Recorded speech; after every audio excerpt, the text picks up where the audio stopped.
Part 1. The Baltic Enigma. Latvia, a small nation on the edge of the Baltic Sea, is a land of quiet contradictions and breathtaking depth.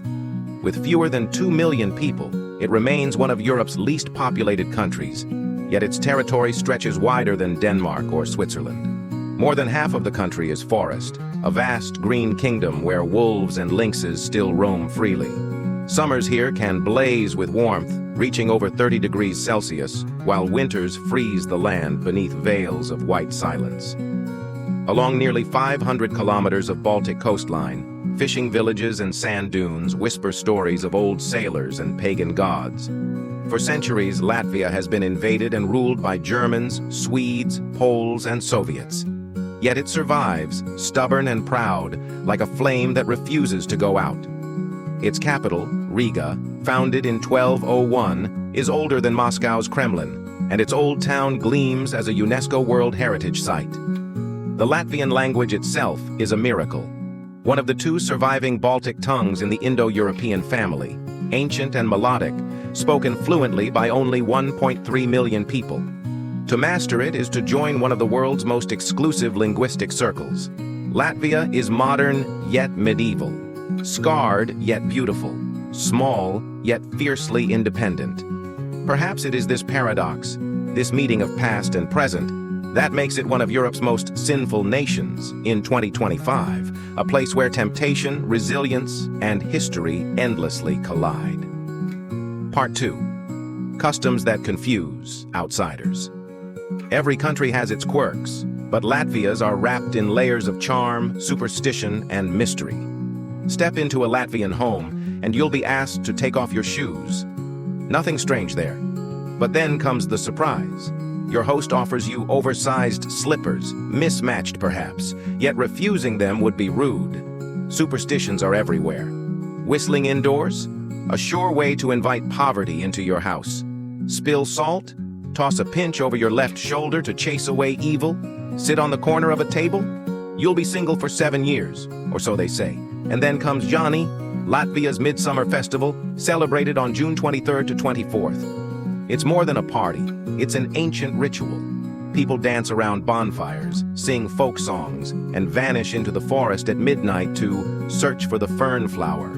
Of course, ferns never bloom. The search is symbolic, a night of freedom, passion, and romance that Latvians call sinful, with a knowing smile. Even today, Latvia's connection to nature runs deep. Oaks, linden trees, and birches are treated as sacred beings. Ribbons are tied to their branches in prayer for love or health. Though most Latvians identify as non-religious, pagan rituals still pulse beneath the surface of modern life. Imagine attending a wedding where guests sing chants to the sun god, or seeing families leave bread and beer on graves for ancestors. Latvia is one of the most secular countries in the world, and yet perhaps one of the most spiritual. In this land, the past never fully dies. It simply learns to live beside the present. Part 3. The Beauty of Latvian Men and Women. If Latvia's forests are its lungs, then its people are surely the heartbeat, quiet, proud, and astonishingly beautiful. The very first thing travelers notice upon arriving in Riga is not the architecture or the cobblestone streets, but the faces. There's something striking about Latvians, a kind of Nordic elegance carved from ice and sunlight. Men and women alike share that signature Baltic look. Tall frames, fair skin that glows like winter snow, and eyes painted in shades of blue, green, or gray colors borrowed straight from the northern sky. Hair ranges from honey blonde to ash brown, often falling straight and long, swaying gently in the cold wind. For centuries, foreign conquerors called the Latvians forest people, enchanted by their raw, untouched beauty. Latvian women in particular have long captured the world's imagination. They move with a quiet confidence, graceful yet strong. In Riga, Daugavpils, and Liepāja, international modeling agencies recruit talent every year. Latvia has one of the highest numbers of fashion models per capita in the world. But behind the flawless faces lies a deeper power. Latvian women are educated, multilingual, and fiercely independent. They might don traditional embroidered dresses and flower crowns during festivals, Yet by weekday morning, they're leading startups, managing firms, or defending their PhDs in European universities. Latvian men, meanwhile, carry a quiet resilience forged by centuries of survival. They don't speak much, they don't have to. Their silence is a language of endurance, a legacy of long winters and hard work. They fix what's broken, chop wood for the fire, and walk through snowstorms as if born from them. Outsiders sometimes call them Nordic introverts, but within that calm exterior lies a dry humor and a deep, loyal heart. One of the country's hidden curiosities is its gender imbalance. Women outnumber men, especially in cities. In cafes, classrooms, and offices, female voices fill the air sharp, witty, and determined. Many men have moved abroad in search of work, leaving Latvia's women to shape the modern face of the nation. Some foreign travelers call Latvia a paradise for single men, but that label misses the truth. These women don't wait to be chosen. They choose their own destinies. Beauty in Latvia isn't merely physical. It's woven into the culture in the songs that praise girls with long braids and men with strong shoulders, in the midsummer wreaths of oak leaves and wildflowers that symbolize fertility, strength, and love. Even today, it's common to see young people weaving crowns from meadow blooms as a blessing for the year ahead. And perhaps what makes Latvians truly mesmerizing is their humility.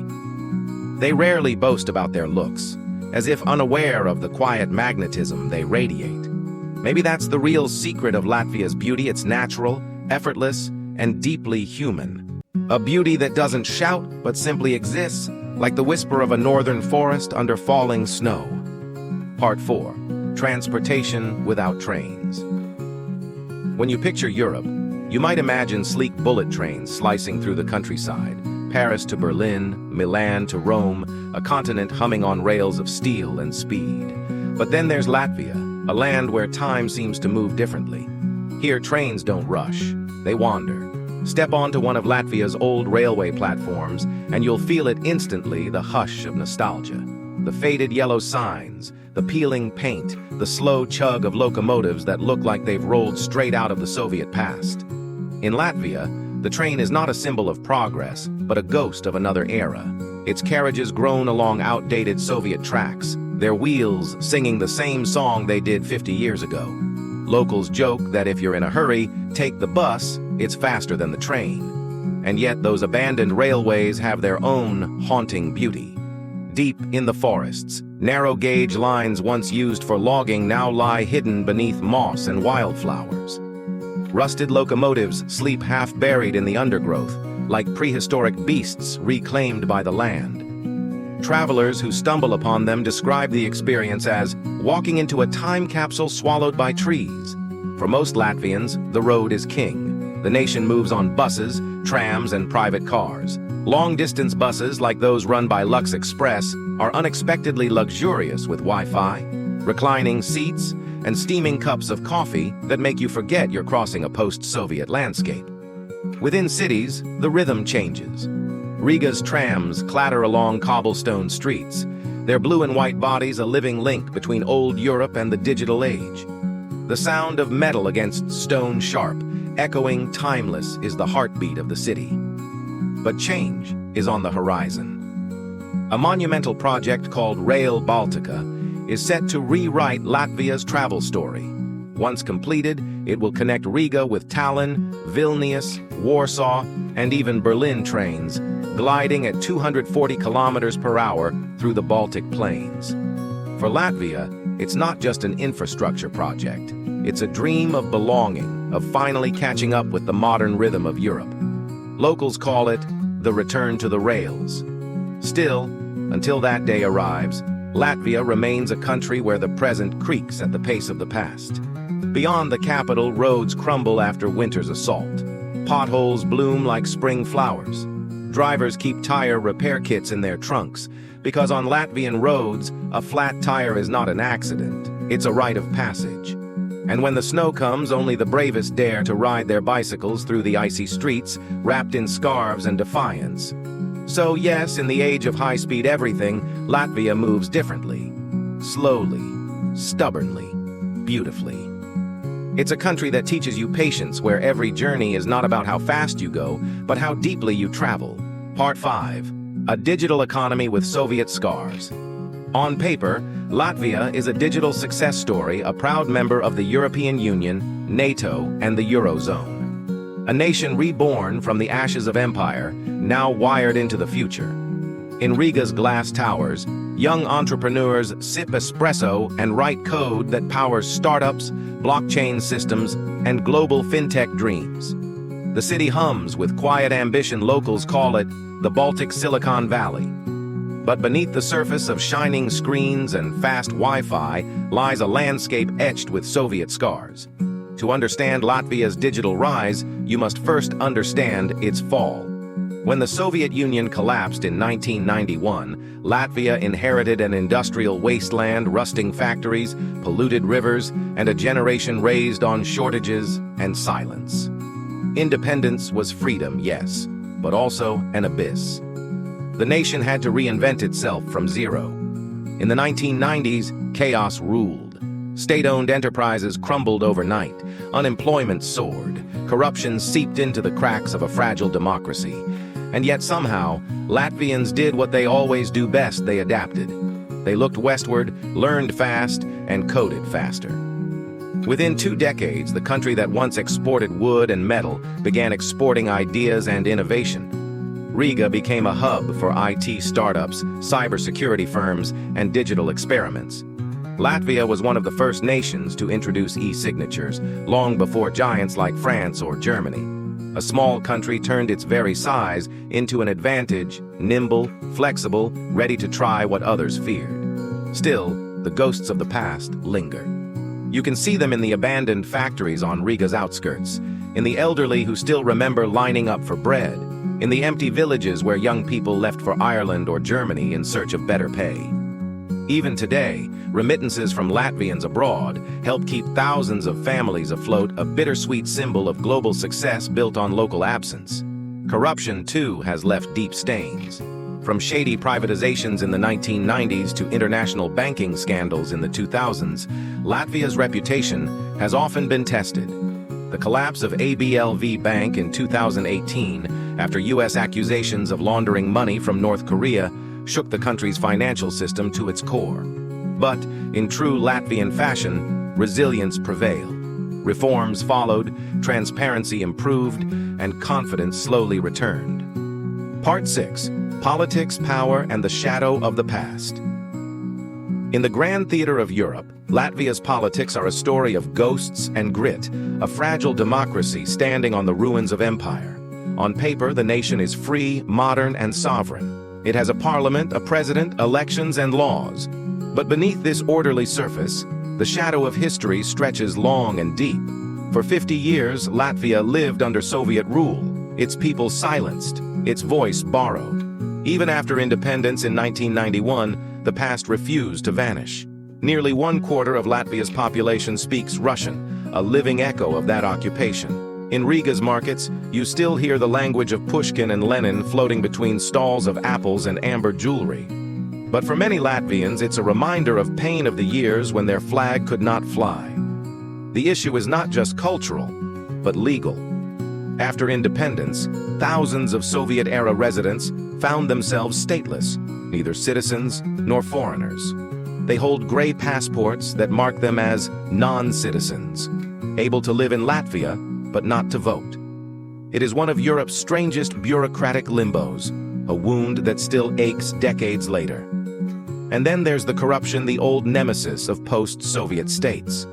Latvia's politics are a carousel of alliances and betrayals. Ministers resign, coalitions collapse, and governments rise and fall with the seasons. Locals joke that the only stable thing in Latvia is instability. Transparency. International often ranks the country below many of its Western peers, a constant reminder that freedom, once won, must still be guarded every day. Yet amid the chaos, there is strength, a quiet, defiant strength. Latvia is small, yes, but its sense of duty to the West is fierce. The nation spends over 2% of its GDP on defense, meeting NATO's demands without hesitation. Geography gives no mercy here. Latvia borders both Russia and Belarus, standing as one of Europe's frontline states.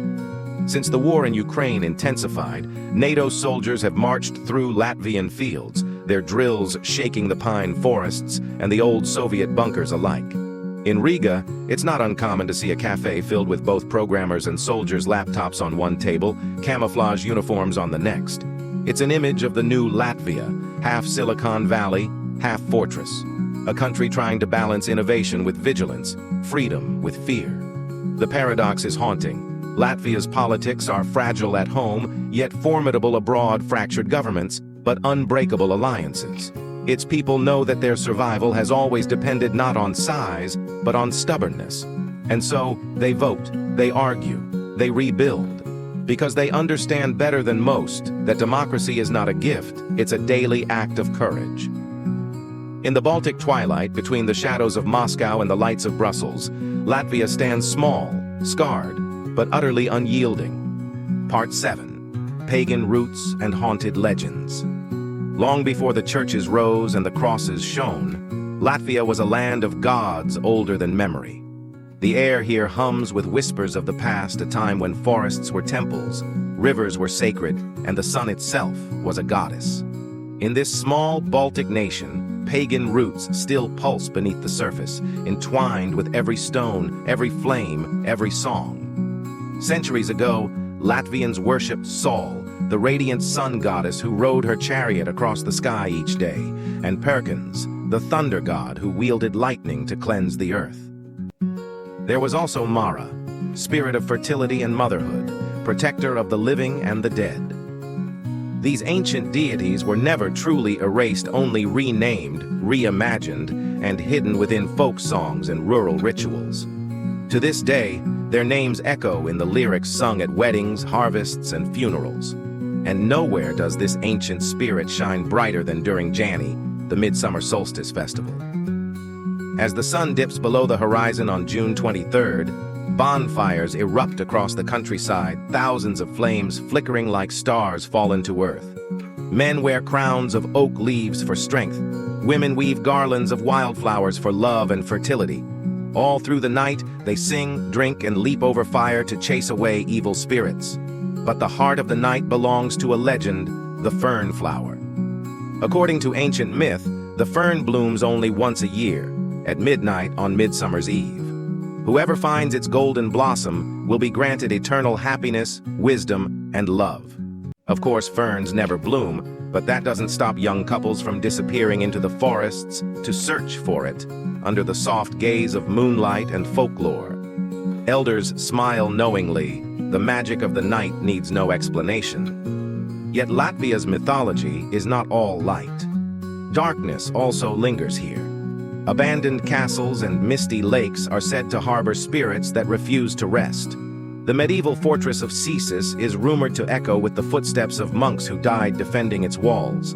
The notorious Karosta prison in Liepāja, once a Soviet military jail, now welcomes tourists brave enough to spend a night in its cold, echoing cells. Many emerge pale, claiming to have heard whispers in Russian, the clank of unseen chains, or sudden bursts of icy air. Folklore tells of Vilkachis, the Latvian werewolf once feared as a cursed neighbor who prowled the woods by moonlight, stealing livestock or carrying messages between the living and the dead. Even today in remote villages, parents warn children not to wander too far after dusk. And through it all flows the mighty Daugava River, called the River of Destiny. Legends say an army of sleeping warriors lies beneath its waters, waiting to rise when Latvia faces its darkest hour. Perhaps that's what makes this land so haunting. It is modern, digital, and European, yet still inhabited by the unseen. Latvia lives with its myths, not as relics, but as companions. Here every forest breathes, every flame remembers, and every river sings of gods who never truly left. Part 8. Nightlife on the edge of Europe. By day, Latvia feels like a poem whispered by the forest's serene lakes, wooden cottages, and the quiet rhythm of northern life. But when the sun sinks beneath the Baltic horizon, the country transforms. The stillness gives way to a pulse, a heartbeat that echoes through the cobblestones of Riga. This is the Latvia few outsiders expect, the one that glows neon, breathes smoke, and dances until dawn. the capital, Riga, has earned its nickname as the Paris of the Baltics. By daylight, it dazzles with Art Nouveau facades and church spires that scrape the sky. But as twilight falls, those same streets ignite with life. Music spills from doorways, techno thumps, rock riffs, and folk harmonies intertwine in a symphony of chaos and charm. Down narrow medieval alleys, bars and clubs awaken, their amber-lit windows like beacons calling wanderers in from the cold. Inside, the air hums with stories. A local DJ spins under swirling lights. A bachelor party from London shouts over beer. Two strangers meet eyes and smile, no words needed. In Riga's old town, the night never truly ends. Some clubs don't even open until midnight, and many close only when the first light touches the river.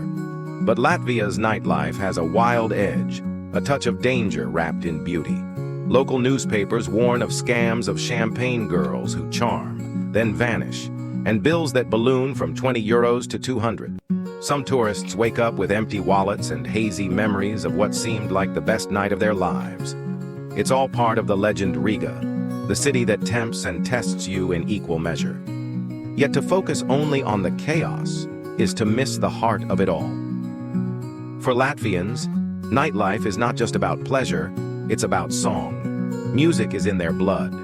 Karaoke bars overflow with voices, bankers, students, even grandmothers belting out folk tunes with soulful conviction. And when summer comes, music spills out into the open air.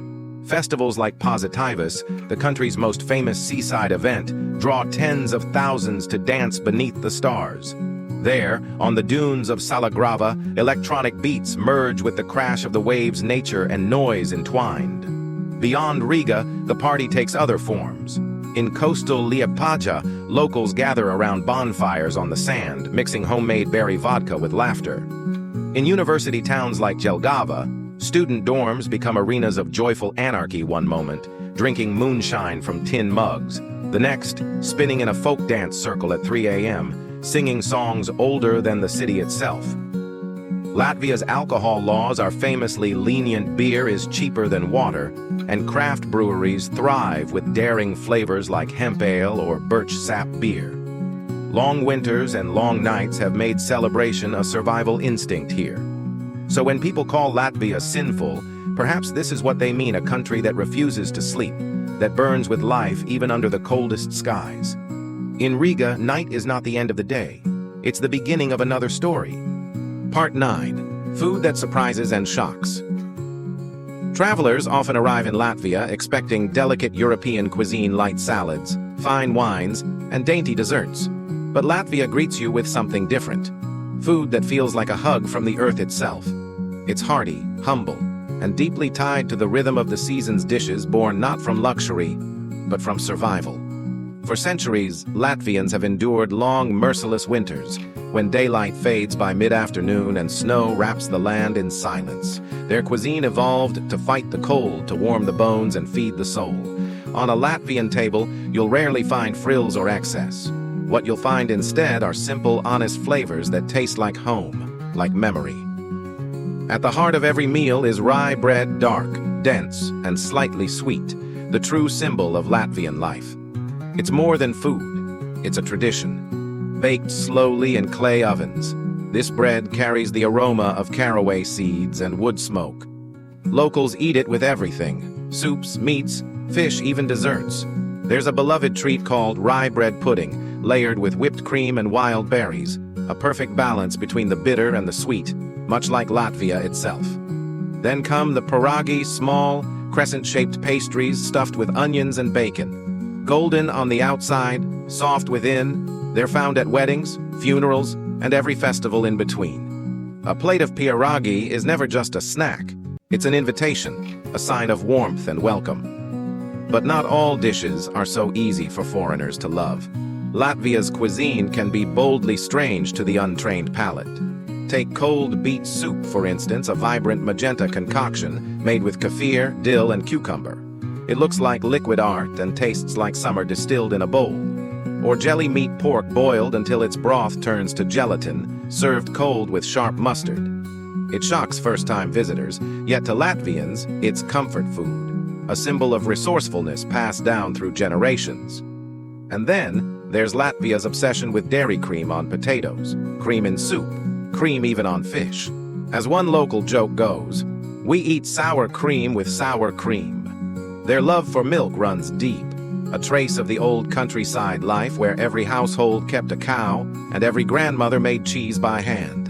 Along the coast, the Baltic Sea adds its flavor. Fishermen bring in smoked sprats, small golden fish packed in tins that once graced Soviet banquets.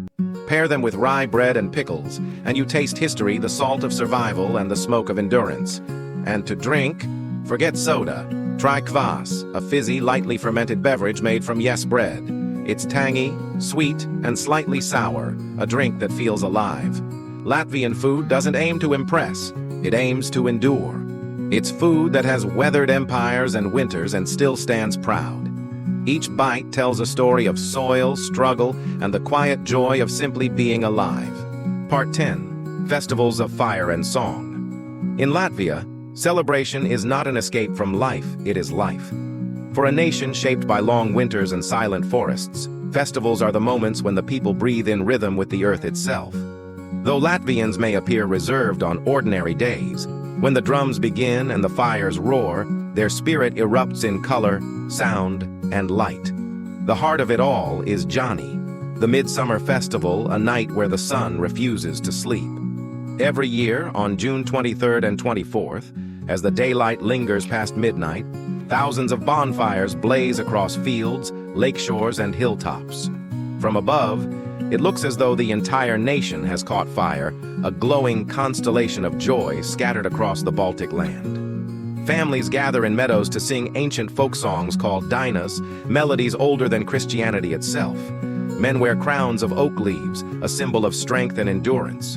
Women weave garlands of wild flowers and herbs, each blossom carrying its own blessing for love, fertility, or good harvest. As the flames rise, people leap over the fire to cast away misfortune and call in good luck. Laughter and music echo deep into the night, mingling with the hum of crickets and the scent of birch smoke. And then comes the most mysterious part, the search for the fern flower.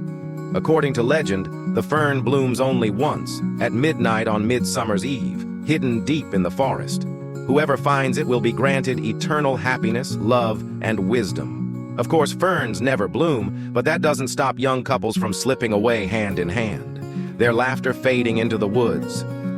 The next morning, no one asks whether they found the flower, only whether they returned smiling. But Jāņi is just the beginning. Every 5 years, Latvia hosts one of the most breathtaking spectacles on earth. The Song and Dance Festival, a gathering so vast that it can shake your soul. Imagine over 40,000 singers and dancers, all dressed in traditional attire, filling stadiums and parks with music that seems to rise straight to the heavens. When tens of thousands of voices merge into a single harmony, the sound is overwhelming. People weep without knowing why. UNESCO calls it an intangible cultural treasure. Latvians simply call it home. There are lighter, joyful festivals too, the Potato Festival, where villagers dance and compete for the best tuber harvest. The Beer Festival, turning riversides into open-air taverns where honey ales and birch brews flow like water. And the Quirky Goat Festival, where costumed parades celebrate fertility with humor and mischief. In these moments, Latvia reveals its truest self, a people who have learned to turn hardship into harmony. Fire, song, and laughter are their resistance against the darkness, their way of saying, we are still here. Because in Latvia, when the flames rise and the songs begin, time itself seems to stop, and for one golden night, the whole country becomes a heartbeat made of music and fire. Part 11. Castles, Secrets, and Haunted Places. If Latvia's forests whisper stories of the living, then its castles and ruins speak for the dead.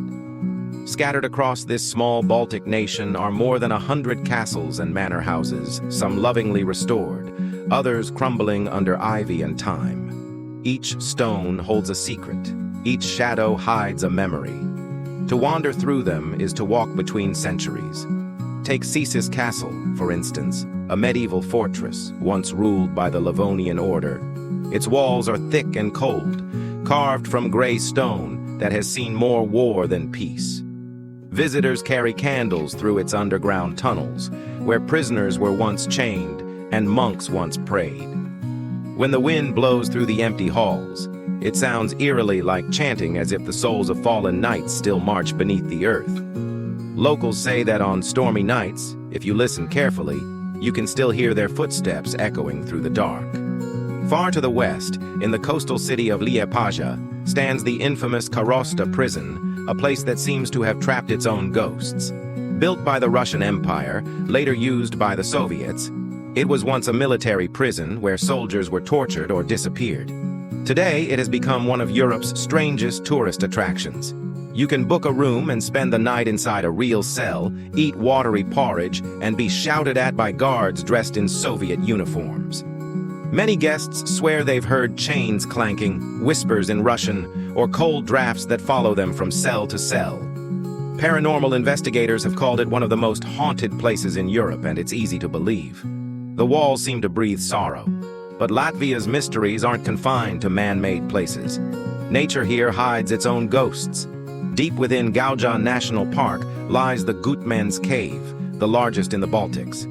Its walls are covered with carvings dating back to the 1600s, names, hearts, and stories etched into the rock by lovers and wanderers alike. Legend tells of a woman known as the Gutman Healer, who once lived there, curing the sick with water that dripped from the cave walls. Even now, couples visit to carve their initials and drink from the spring, believing it will bind their love forever. Then there is Velnazar's, the Devil's Lake, a perfectly round, eerily still pool hidden deep in the woods. Locals claim it has no bottom and swallows animals whole. Scientists have found the water unusually acidic, preventing life from surviving there. But the people of Latvia know better. They say the devil himself marked this place, and those who linger too long will feel his gaze beneath the surface. In Latvia, beauty and darkness walk hand in hand. Castles rise beside cemeteries, rivers carry legends instead of water, and even the wind seems to remember. This is a land where the past never truly dies, it just changes shape and keeps watching. Part 12. Dishes you must try in Latvia. In Latvia, food is never just nourishment, it's a memory carved into taste. Every bite carries a story of survival, of winter nights and harvest songs, of a people who learned to make comfort out of simplicity. To eat in Latvia is to taste the heartbeat of the Baltic, steady, earthy, and sincere. The soul of Latvian cuisine is bread. Not the fluffy kind that vanishes in your mouth, but dark, dense rye bread, chewy, slightly sweet, and heavy with the aroma of caraway seeds. Baked in clay ovens, this bread has been a companion through famine and feast alike. Latvians say, a meal without rye bread isn't a meal at all. They eat it with everything: soup, cheese, fish, even dessert. In fact, one of Latvia's most beloved treats is rye bread pudding, layered with whipped cream and berries, a dish that feels both rustic and divine. Then there are the pausragi, small crescent-shaped rolls stuffed with bacon and onions. Golden on the outside and warm within, they appear at every celebration: weddings, funerals, birthdays, or midsummer festivals. A plate of pierogi is never just food. It's a gesture of love, a way of saying, you belong here. Latvia's love affair with dairy is legendary. From smooth cottage cheese drizzled with honey to Jāņu cheese, flavored with caraway seeds and shaped into golden wheels during midsummer, milk is sacred here. Every household once had a cow, and even today, cheese-making feels less like a craft and more like a ritual passed down through generations. Along the coast, the Baltic Sea feeds another side of the Latvian soul, the taste of salt and smoke. Smoked sprats, those tiny golden fish packed neatly in tins, are one of the country's quiet treasures. During the Soviet era, these tins were a luxury export, found on elegant tables from Moscow to Berlin. Today they remain a national favorite, served with rye bread, boiled eggs, and pickles. Each bite tastes of sea wind and nostalgia. If you dare to venture deeper into tradition, you'll discover aspic, or jelly meat. Pork boiled until the broth solidifies into a clear, trembling jelly, served cold with mustard. Tourists often hesitate at first, but Latvians swear by it. It's not just a dish, it's proof that nothing in life or in the kitchen goes to waste. And then there's gray peas with bacon, a winter classic. Earthy peas simmered slowly with chunks of salty pork fat, humble, filling, and unmistakably Latvian. It's the flavor of endurance, the taste of a people who have always made the most of what the land provides. To wash it all down, try Riga Black Balsam, a dark, bitter herbal liqueur invented in the 18th century. Locals claim it can cure anything from heartbreak to the common cold. Mixed with hot currant juice on a freezing night, it burns and heals all at once. Latvian food may not dazzle with elegance, but it lingers in your memory. It's rough around the edges, honest to its core, a cuisine that tells the story of a nation that learned to survive and found beauty in the simple act of sharing a meal. Part 13, Cost of Living in Latvia. In a continent where prices rise like skyscrapers, Latvia feels like a quiet secret, a place where life moves gently, and the cost of living still leaves room to breathe. For travelers, it's a pleasant surprise. For locals, it's a bittersweet truth. Here, in this Baltic land of modest means, the value of things isn't measured only in euros, but in balance between simplicity and survival, comfort and sacrifice. For outsiders, Latvia is shockingly affordable. In the heart of Riga, a cozy one-bedroom apartment might cost between 500 and 700 euros a month, less than a week's rent in London or Stockholm. Step just beyond the capital, and that number falls even lower, to 300 euros or less. Cafes serve steaming bowls of soup, fresh bread, and a hot main course for under 5 euros, while local canteens called ednakas still offer hearty meals that taste like your grandmother's cooking. The markets, too, are a feast for the senses and the wallet. Under the domed ceilings of the Riga Central Market, once a Zeppelin hanger vendors pile their stalls high with seasonal berries, rye loaves, pickled vegetables, and smoked fish. A loaf of dark bread costs less than 2 euros. A handful of wild blueberries, sweet and stained with forest dew, even less. Every purchase feels like a small act of connection between city and countryside, between modern Europe and its humble past. Public transport is simple and cheap. A tram ride through Riga's cobblestone streets costs under 2 euros, and a monthly pass for unlimited travel hovers around 30 to 40 euros. Long-distance buses are comfortable and efficient, crossing half the country for less than the price of a coffee in Paris. Even for digital nomads and retirees, Latvia offers something rare in Europe, a life of quiet abundance at a fraction of the cost. But behind this traveler's paradise lies a harsher truth. Latvia's wages are among the lowest in the European Union. The average monthly salary sits around 1,400 euros before taxes, not nearly enough to match the rising prices of modern life. Many Latvians work 2 jobs. Many more have left. Walk through the villages of Latgale or Zemgale, and you'll see empty houses with faded curtains, homes once filled with laughter, now silent, waiting for families who moved abroad to Dublin, London, or Berlin. And yet, even with this bittersweet reality, there's a kind of dignity in how Latvians live. They stretch what they have, grow their own vegetables, preserve berries for winter, and find joy in the small, unpriced things: a walk in the forest, a cup of coffee shared, a song at dusk. So, is Latvia Europe's hidden budget gem, or a nation still paying the price of survival? Perhaps it's both. A place where the cost of living is low, but the value of life is immeasurable. In Latvia, modesty isn't poverty, it's peace. Part 14, Travel Tips and Hidden Dangers. For most travelers, Latvia feels like a safe dream, a land of polite smiles, quiet streets, and forests that seem untouched by time. But like every beautiful dream, it hides its shadows. To journey through Latvia is to balance curiosity with caution, wonder with wisdom. It's not a dangerous country, far from it, but it is one that tests your awareness in subtle ways. Start in Riga's Old Town, where the cobblestone lanes sparkle under lantern light and live music drifts from open doors. It's easy to get lost in the charm, and that's exactly when trouble finds you. Some bars lure tourists in with free entry or friendly hosts, only to hand them a bill that explodes into hundreds of euros. Others employ champagne girls, smiling companions who order expensive bottles at your expense before vanishing into the night. The rule is simple: always check the menu and never trust a deal that feels too easy. Pickpocketing, while rare, loves the same places tourists do: crowded squares, trams, and summer festivals. Locals keep their wallets in front pockets and their bags close. They'll joke, "If your wallet disappears in Riga, you'll see it again tomorrow at the market." It's dark humor, but good advice. Taxis can be another trap for the unprepared. Some drivers still inflate prices, especially for passengers fresh off a plane. The locals know better. They use apps like Bolt, or take only official taxis from marked stands. If a man offers you a ride outside the airport gate with a too friendly grin, just smile back and walk away. Beyond the city, Latvia's dangers grow wilder, not human, but natural. The forests are breathtaking, stretching endlessly into mist and pine. But they are vast, and it's easy to lose your way. Every year, hikers vanish while mushroom picking, swallowed by the green silence. Locals never venture deep without a whistle, GPS, or ribbons tied to trees to mark their path. The woods are beautiful, but they remember those who forget to respect them. Winter adds another layer of peril.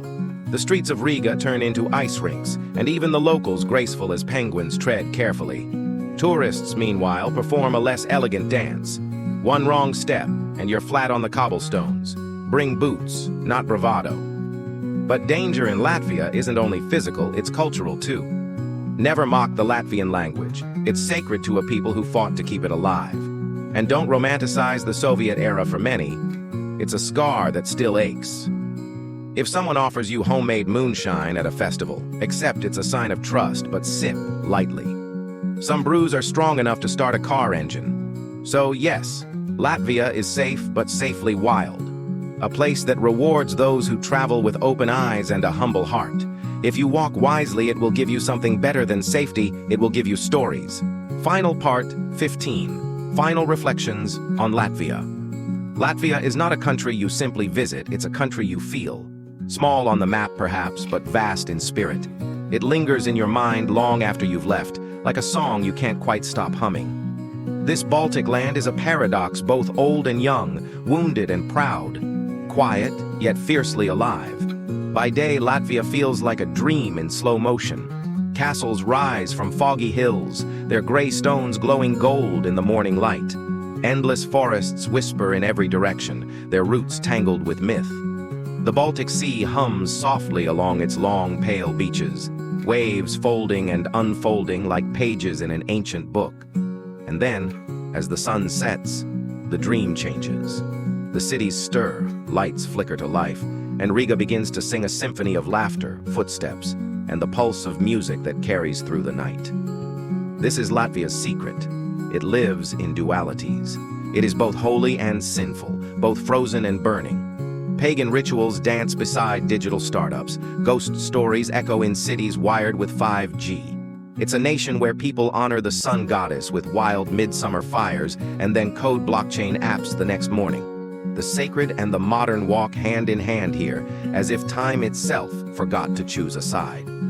But to understand Latvia, you must look beneath its beauty.